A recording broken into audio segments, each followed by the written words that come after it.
ঠিক অসমীয়া মানুহ নহয়, অসম শ্মশাননোহে কোনে কয়? কমলাকান্ত ভট্টাচাৰ্য। ঠিক, তইতো পঢ়ি শুনি বহুত ডাঙৰ মানুহ হলি। গুড, কি ডাল পালি? মোৰ বোলে কোনো MLA মন্ত্ৰীৰ বেকিং নাই, মোৰ বোলে কোনো কোটা নাই, আমি হ'লো জেনেৰেল কাষ্ট। অপদাৰ্থহঁত কি ডিচাইড কৰিলি? মোৰ বংশত আজিলৈকে কোনেও ঘোষ দিয়াও নাই আৰু নিদিও।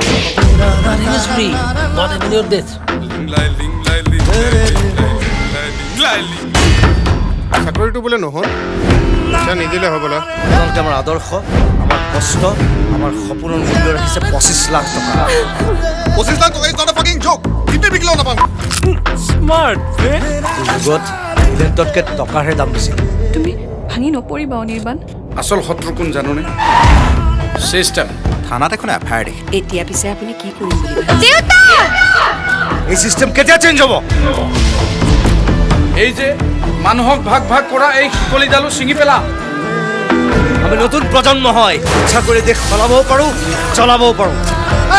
কোনবাই পিছনি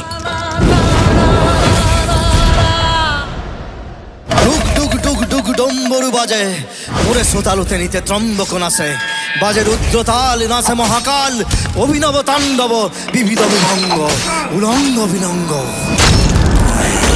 কাঞ্চনজঙ্ঘা। তোৰ মুখত এইবোৰ কিহৰ দাগ?